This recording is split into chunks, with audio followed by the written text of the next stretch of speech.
दोस्तों हम लोग देख रहे हैं रिप्रोडक्शन इन ऑर्गेनिज्म यानी जीवों में जनन के बारे में, जो कि हम लोग पिछले लेक्चर में देख चुके हैं। इससे पीछे यानी फर्स्ट और सेकेंड लेक्चर को, इसमें हम लोग थर्ड लेक्चर को देखने जा रहे हैं। देखिए इसमें क्या देखेंगे कि स्पोरुलेशन क्या है, रीजेनरेशन क्या है, फ्रेगमेंटेशन क्या है और सेक्सुअल रिप्रोडक्शन के बारे में। ठीक, देखिए समझते हैं कि स्पोरुलेशन क्या है।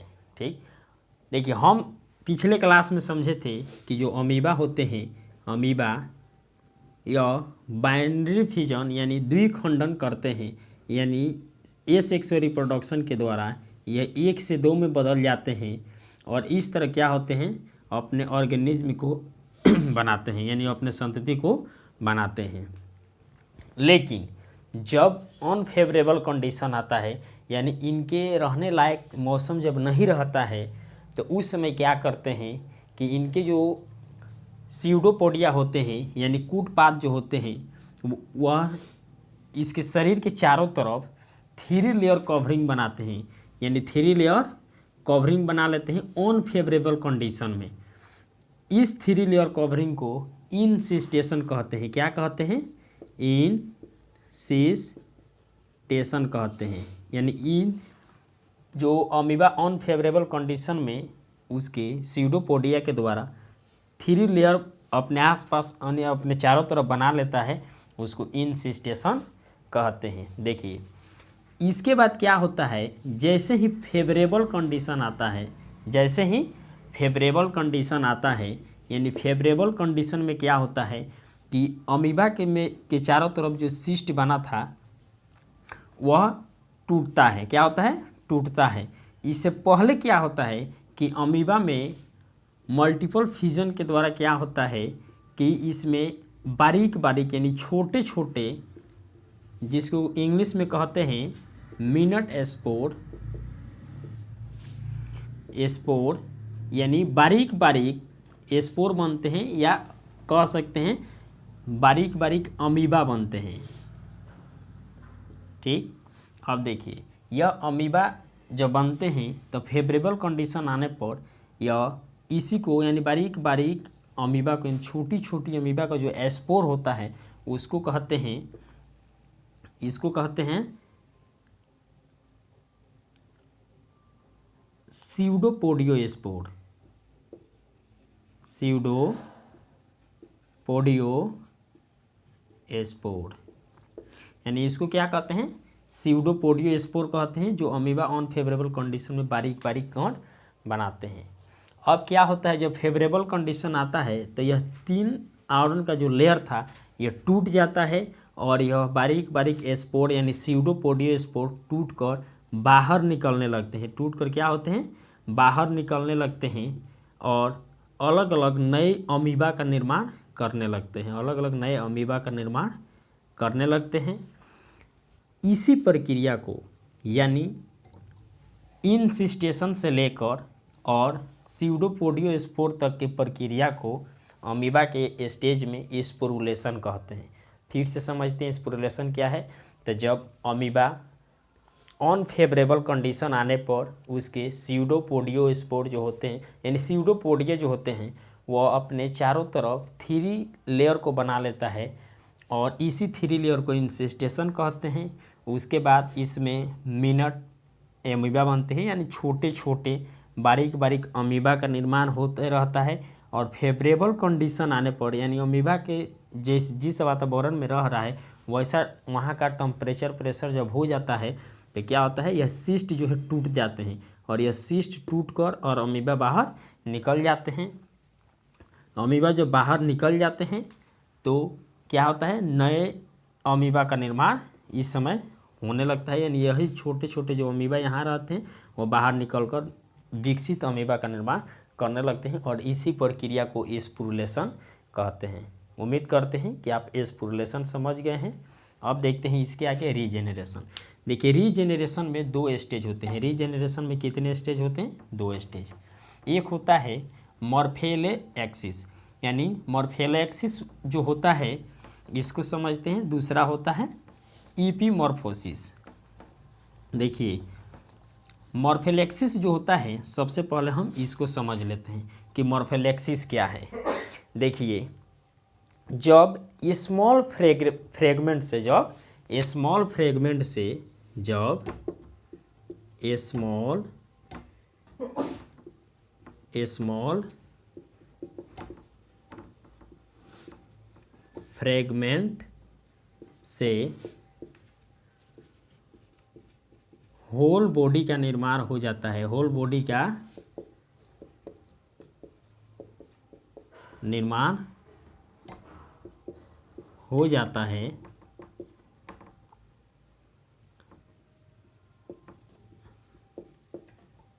तो उसे मॉर्फोलेक्सिस कहते हैं। क्या कहते हैं? मॉर्फोलेक्सिस कहते हैं। देखिए, इसका एग्जाम्पल जैसे है हाइड्रा, प्लेनेरिया। यानी देखिए क्या होता है, जैसे मान लीजिए यह हाइड्रा का बॉडी है, यहाँ से यह बर्ड निकलते हैं, ठीक।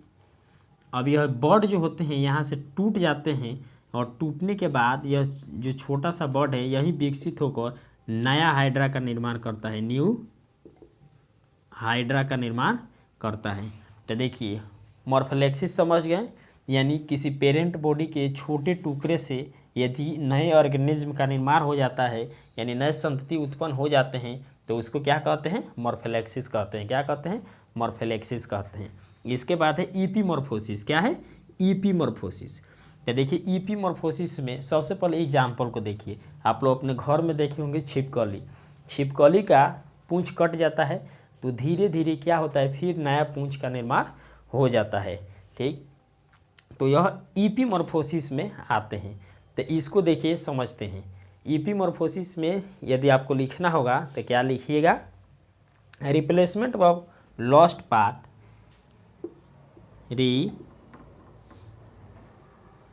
रिप्लेसमेंट ऑफ लॉस्ट पार्ट, और एग्जाम्पल में लिखना है क्या? ब्रोकन टेल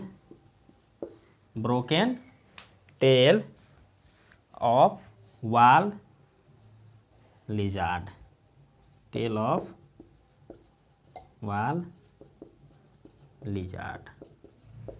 यानी दीवार पर छिपकी, मतलब दीवार पर चिपकी हुई छिपकली का एग्जाम्पल है ईपीमॉर्फोसिस।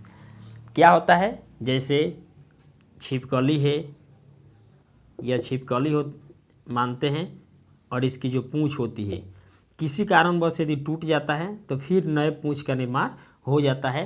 तो यह क्या लिखें? रिप्लेसमेंट ऑफ लॉस्ट पार्ट, यानी लॉस्ट पार्ट का रिप्लेसमेंट हो जाता है, इसी को कहते हैं ईपीमॉर्फोसिस। लेकिन यहाँ पर लॉस्ट पार्ट्स का नहीं हो रहा था, क्या हो रहा है?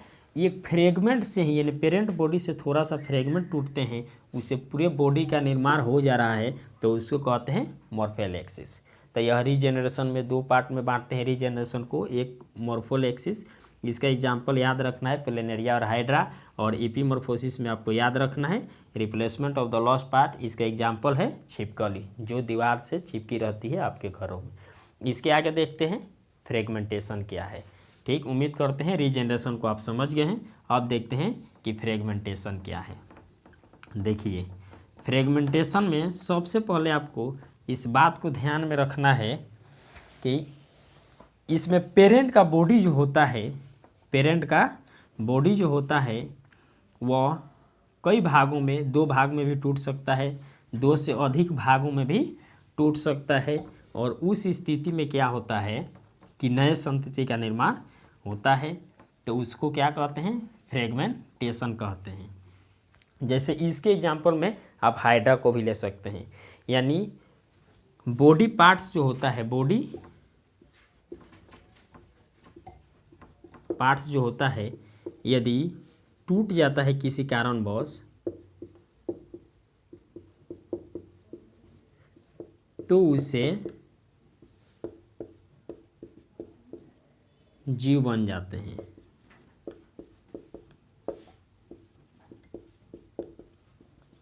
और इसके एग्जाम्पल में भी आप हाइड्रा को याद कर सकते हैं।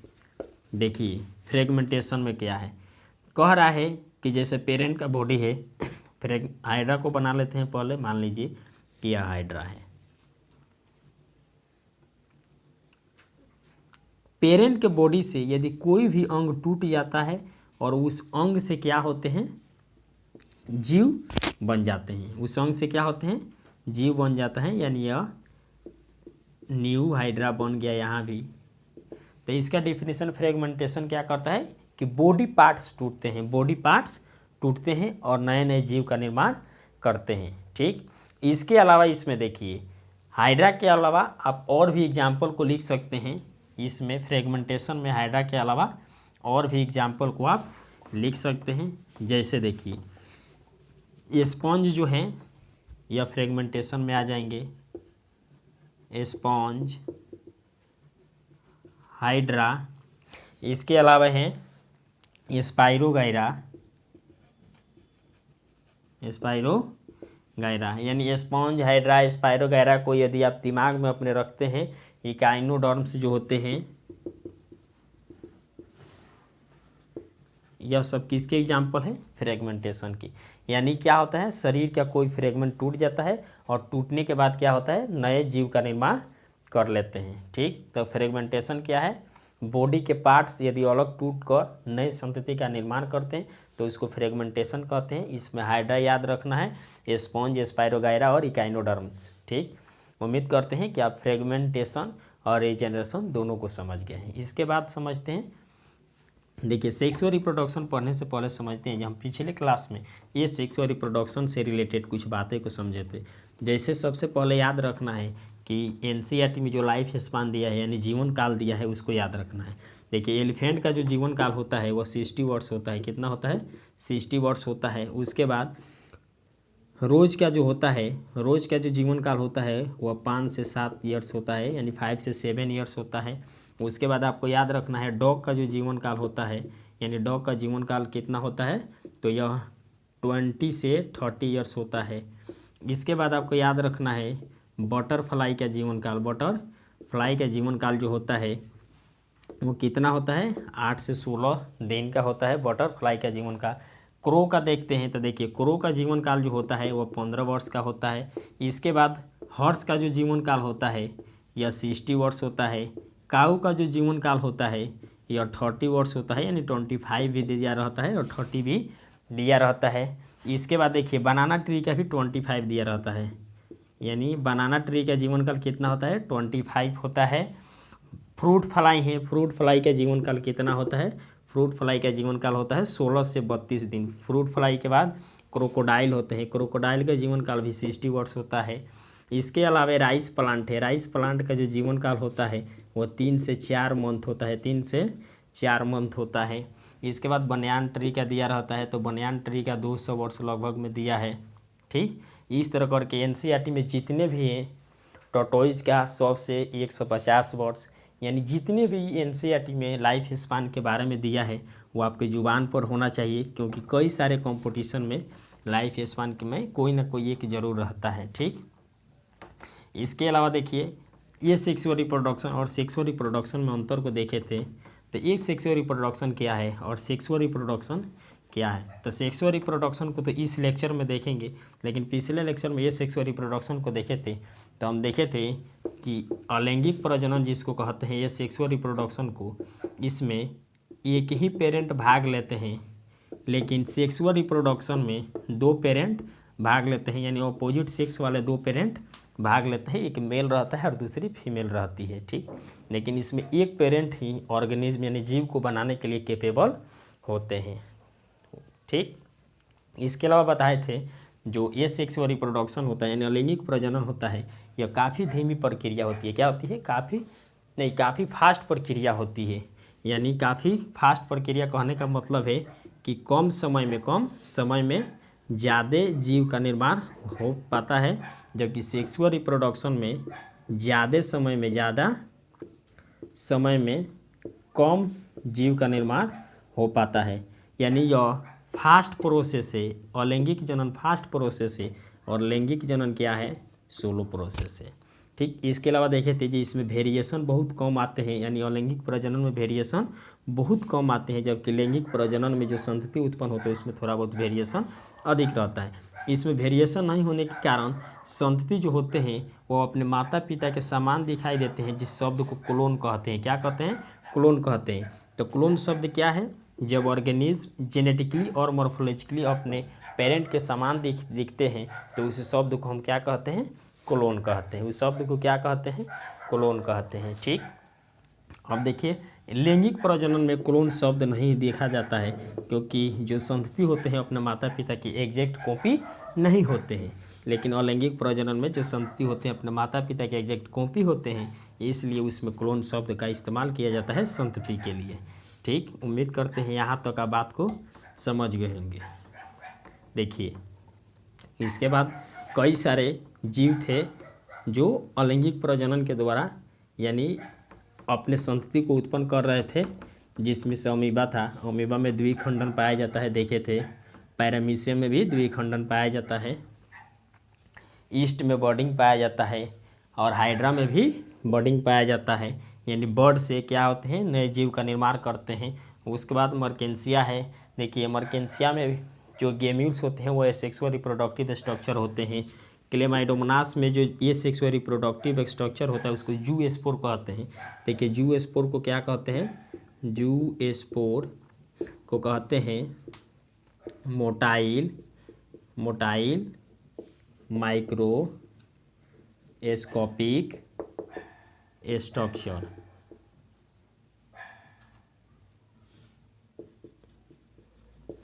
यानी माइक्रोस्कोपिक मतलब बहुत छोटा, स्ट्रक्चर मतलब संरचना, और मोटाइल मतलब चलने वाला, यानी बहुत छोटा चलने वाला संरचना को जू स्पोर कहते हैं, जो क्लेमाइडोमोनास में देखा जाता है। किस में देखा जाता है?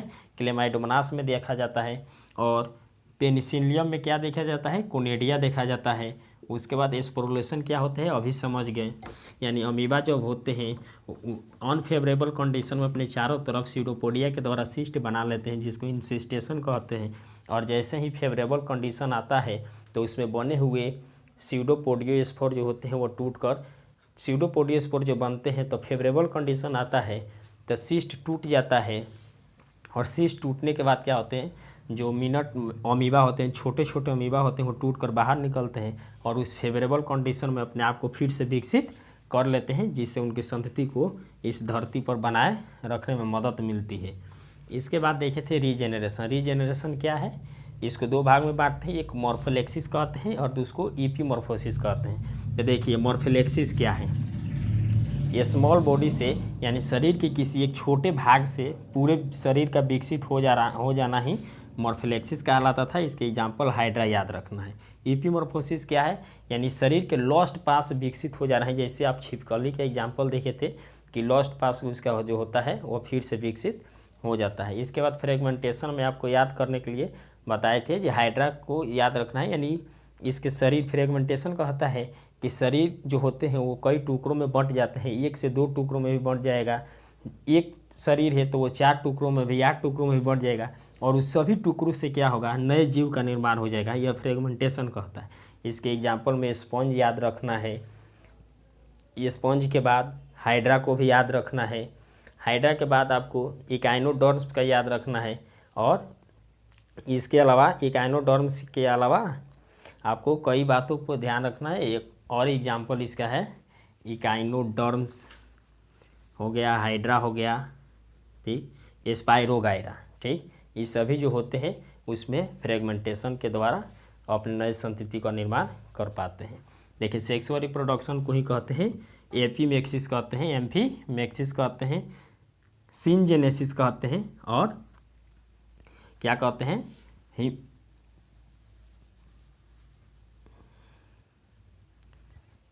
एम्फीगोनी कहते हैं।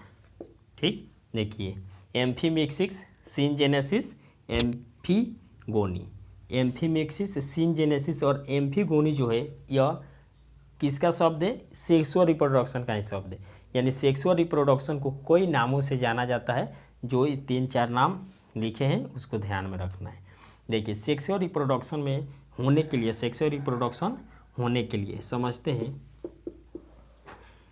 Sexual reproduction. पिछले क्लास में समझ गए हैं, इसमें 2 ऑर्गेनिज्म भाग लेते हैं, यानी अपोजिट सेक्स वाले मेल और फीमेल। इसके बाद यह सोलो प्रोसेस होती है, यानी काफ़ी अधिक समय में अलैंगिक प्रजनन की तुलना में यह सोलो प्रोसेस होती है, ये क्योंकि काफ़ी अधिक समय में कम संतति का निर्माण इससे हो पाता है। इसमें वेरिएशन आता है, यानी ऑर्गेनिज्म में वेरिएशन आता है, और बदलती हुई दुनिया के अनुसार जो जीव होते हैं यह सेक्सुअल रिप्रोडक्शन से द्वारा जो उत्पन्न जीव होते हैं वो अपने आप को अडॉप्ट कर लेते हैं। ठीक, इतने बातों को हम पिछले क्लास में देखे थे। इसके बाद देख रहे हैं इस क्लास में कि सेक्सुअल रिप्रोडक्शन में गेमिट का होना बहुत ही ज़रूरी होता है, यानी मेल गेमिट भी चाहिए, फीमेल गेमिट भी चाहिए। गेमिट का होना ज़रूरी है, इस शब्द को समझते हैं।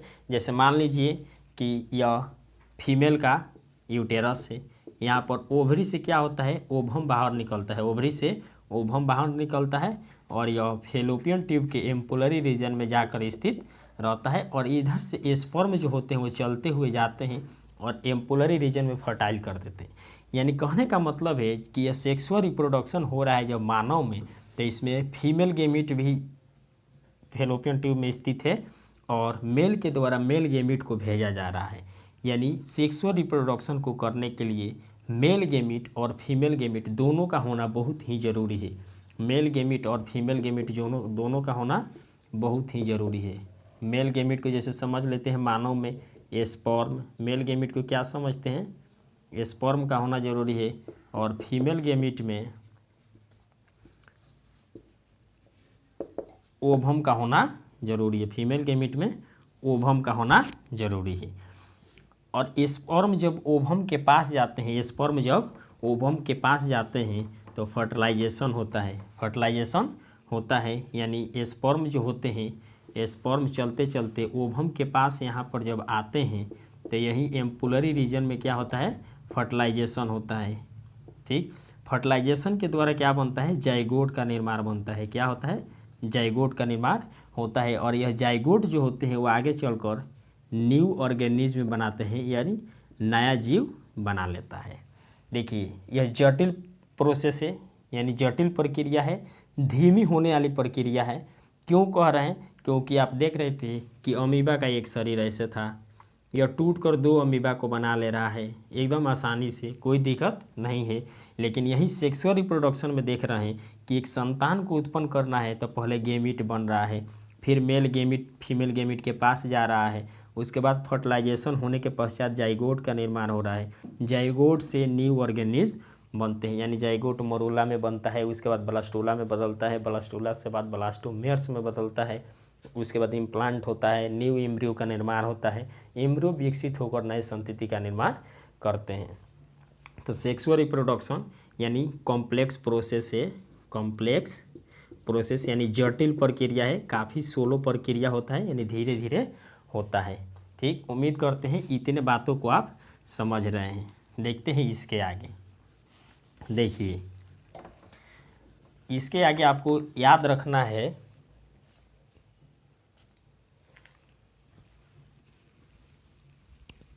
इसके आगे आपको याद रखना है कि इसमें कई फेजे जाते हैं, कई फेजे जाते हैं। ठीक, देखिए जब सेक्सुअल रिप्रोडक्शन को हम देख लेते हैं तो इसके बाद देखते हैं, देखिए लाइफ साइकिल के हिसाब से, लाइफ साइकिल के आधार पर जीवों में कई सारे स्टेज आते हैं, जैसे juvenile phase, reproductive phase, reproductive phase, और उसके बाद सेंसेंट फेज। देखिए इन तीनों फेजों को हम अगले क्लास में देखेंगे। ठीक, और यहाँ तक याद रखना है कि सेक्सुअल रिप्रोडक्शन के लिए कौन कौन सी बात, पहली बात कि इसको एम्फीमिक्सिस कहते हैं, सिंजेनेसिस कहते हैं, एम्फीगोनी भी कहते हैं। सेक्सुअल रिप्रोडक्शन से जो संतति का निर्माण होता है वो अपने माता पिता के समान नहीं होता, इसमें कुछ ना कुछ चेंजेज आती है, और यह काफ़ी सोलो प्रक्रिया है, और ये सेक्सुअल रिप्रोडक्शन में अलैंगिक जनन फास्ट प्रक्रिया है।